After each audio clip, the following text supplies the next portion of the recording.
What's going on, guys? I am the Dank, and I am back with a commentary that is fairly topical, so should probably start a little bit of a debate in the comment section, which I look forward to.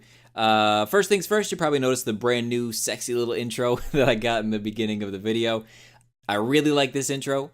It's just something new, something different that I wanted to try out, and I really liked how it came out, so we're going to stick with it moving forward. But let's get into what I want to talk about today, which is, something that a lot of people are talking about, but I wanted to give my opinions on it. It's the Xbox and PS4 reveal discussion.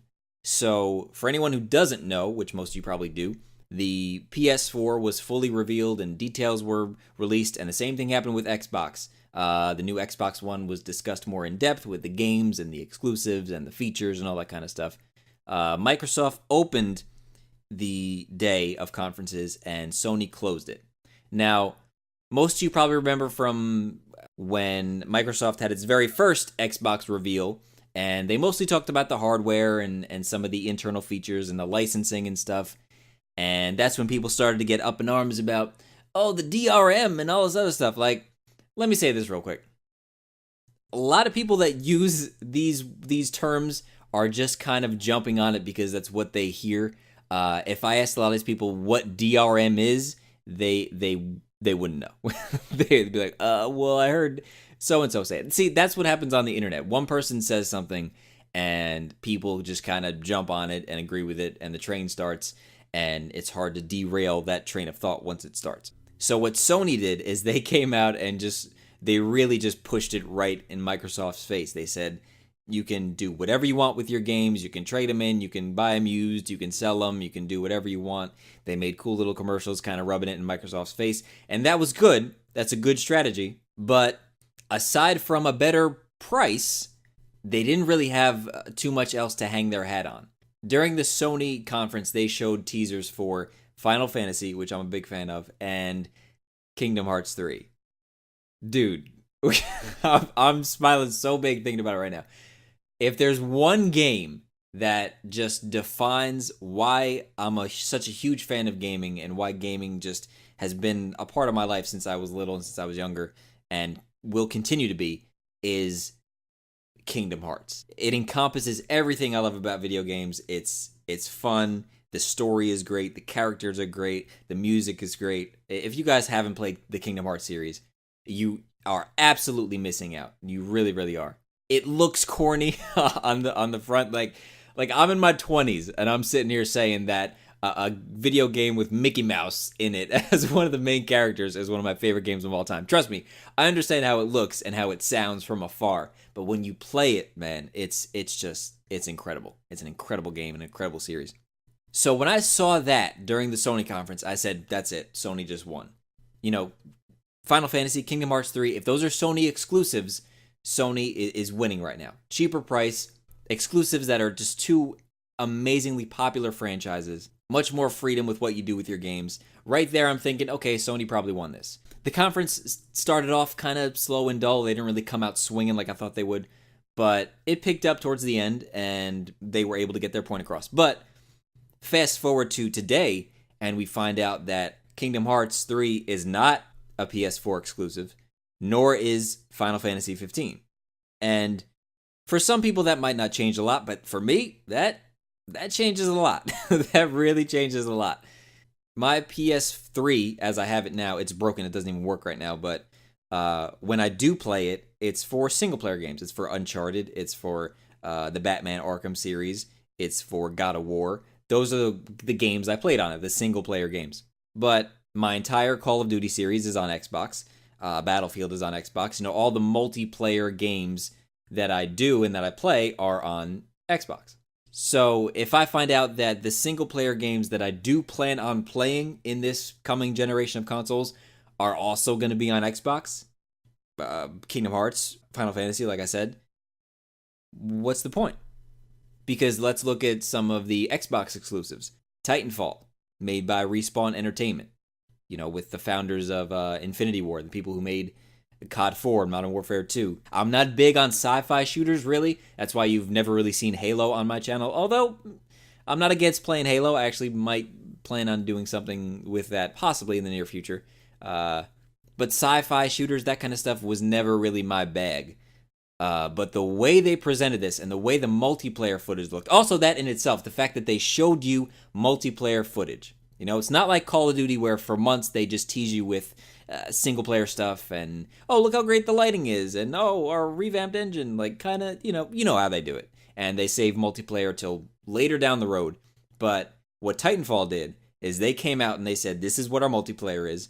They played like 6 or 7 minutes of multiplayer footage, and it just looked amazing. Everything from the like rocket boosting to the platforming, the addition of those big ass Titans. And the smart thing that they did with that is that they're not competing with Call of Duty against it. Everyone's like, oh, it's going to be the COD killer. Relax with that. There is not going to be a COD killer for a long time. COD has to start declining in sales pretty rapidly for there to suddenly be a COD killer. But what Titanfall is doing and what the people at Respawn Entertainment are doing are not competing against Call of Duty. If they went head-to-head with Call of Duty in November, maybe they'd put a dent in some of the Call of Duty sales. Probably not a big one, but maybe a little bit. But what they're doing instead is they're releasing it when people are going to start getting sick of Call of Duty in the spring. That's what always happens. Spring and summer, no one really cares about the previous Call of Duty. People aren't too into Black Ops 2 right now because it's something somewhat similar but different enough to kind of get you to switch gears a little bit. And it's not competing directly with Call of Duty, but what it's doing is coming in at such a perfect time that it kind of lets you say, oh, maybe there is something that can take me away from Call of Duty every year. But for the casual gamer who only plays COD, and then in the spring and summertime it becomes either not as fun or they get tired of it, all of a sudden a new game and a new series comes in. That could be good all around for everybody. And what it might do, I think I might go a little in-depth in a different video about this, about what Titanfall could possibly do for the Call of Duty franchise. So you know what? That's what I'm going to do. I'm going to stop talking about Titanfall right now, and I'm going to give you another video specifically towards that, because this is already dragging on longer than I wanted it to. But in my opinion, Microsoft in their initial conference failed pretty horribly. They did not make a good impression. What they did was redeem themselves quite a bit with Titanfall, with Rise, that game that's coming out, Dead Rising 3. They showed some great stuff, and they made me feel a little better than I did about Xbox previously. What Sony did is they came out, they made it all about the games, they made it all about the user and the consumer, which was great, but where they failed to execute yesterday was really giving you wow PS4 titles. They said Kingdom Hearts, which was Twitter went crazy when Kingdom Hearts dropped. My Twitter feed just absolutely blew up. I tweeted just complete randomness and just a bunch of letters because I was so excited. And Final Fantasy, all that stuff was great, but they're not PS4 exclusives. So, yes, Sony has the edge in user experience, consumer friendliness, and price, which is great. But if they don't give us a little more than that, I think they might fall short in the console wars. That's just what I think. You might not agree, and that's perfectly fine. So let me know what you think about that in the comments below. But I will say this. Sony probably doesn't stand a chance this year. The only thing that Sony really has going for them with the PS4 right now is the fact that they can kind of dangle this whole digital licensing fiasco over Microsoft's head. Then what Sony have? Just a cheaper console at this point.